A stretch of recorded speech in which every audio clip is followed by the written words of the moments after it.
Welcome to The Explainer. Today, we're diving into something that's, well, a little mind-bending. How can some of the smartest, most trained experts in the world miss something that's staring them right in the face? We're going to uncover the science behind this and what it means for all of us. So let's start with a number, 83%. Just let that sink in for a second. This isn't some random statistic. It's the result of a really groundbreaking experiment that shows a pretty startling gap in how we see things. This quote from complexity expert David Snowden really gets to the heart of it. It's a number that kind of shatters our whole idea of how we perceive the world, right? It should make us all stop and think about the limits of our own attention. Okay, so to really get what's behind that 83%, we have to talk about the invisible gorilla experiment. This thing is famous for a reason. It's a super powerful way to see how our attention works, and more importantly, how it can totally fail us. So picture this. The people in this study weren't just random folks off the street. Nope, they were expert radiologists. They were handed a bunch of lung scans and told to do what they do all day, every day.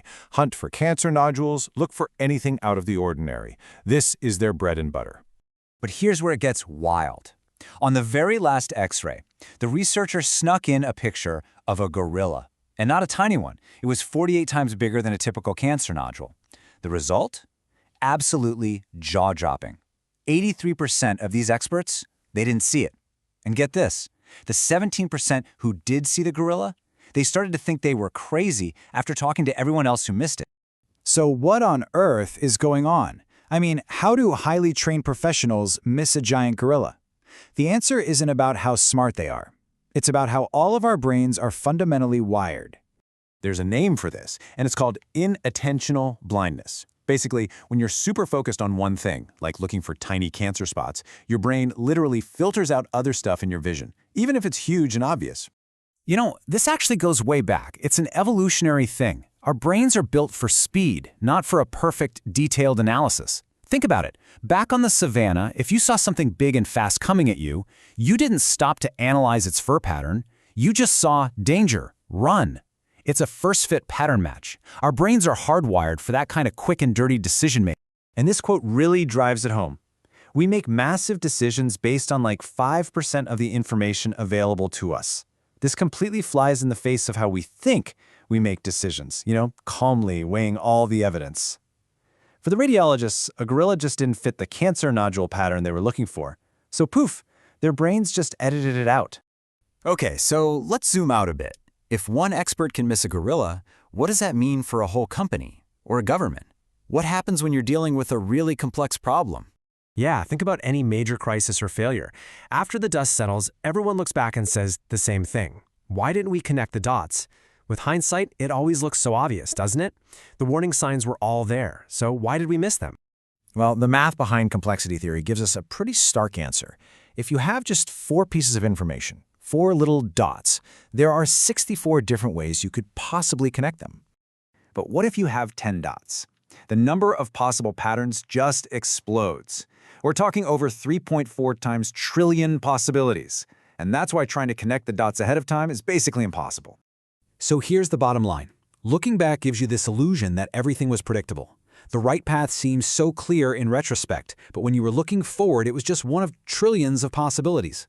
Hindsight does not give you foresight, not even close. Okay, so if we can't predict the future in complex situations, and we're all walking around with this inattentional blindness, how do we get anything done effectively? Well, for that, we can take a lesson from nature. Nature is just incredible at this stuff. It's filled with these amazing systems that work perfectly without anyone being in charge. You've got fungal networks in forests that act like a giant brain sending water and nutrients to the trees that need it most. Or an antelope herd. There's no leader yelling orders. Each animal just follows one simple rule: keep another antelope between you and the lion. And bee swarms, they find the absolute best place for a new home through this cool, decentralized process of scouting and, well, voting. What we're seeing here is a core concept in complexity theory called emergence. It's this idea that really complex, smart behavior can pop up from a bunch of simple parts just following simple rules. The whole is truly greater than the sum of its parts. Right, so how do we actually use this stuff in our own lives, in our own work? It really means we have to start thinking about challenges in a completely different way. This really sums up the whole mental shift we need to make.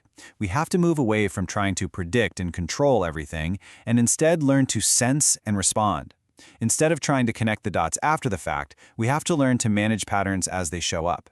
I love this analogy here. It's about moving from being a recipe follower to being a chef.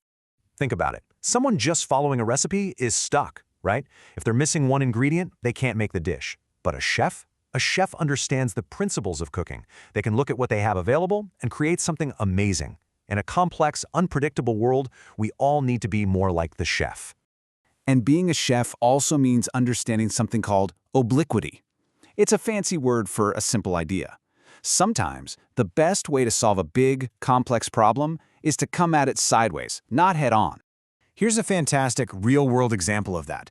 There was this project trying to tackle childhood obesity. Instead of just lecturing kids to eat their vegetables, they did something brilliant. They turned the kids into journalists and had them go research obesity in the adult community. And what happened?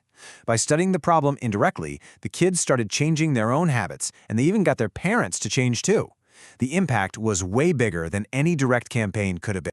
And here's the crazy part. This isn't some new skill we have to learn from scratch. We are all experts at managing complexity every single day in our personal lives. Think about your family and friends. You don't manage them with rigid 5-year plans and performance reviews, do you? No, you sense, you respond, you adapt, you do it naturally.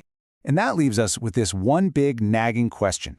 If you would never, ever manage your family with KPIs and a rigid purpose statement, why on earth do we insist that's the only way to get things done at work, where the problems are just as messy and just as complex?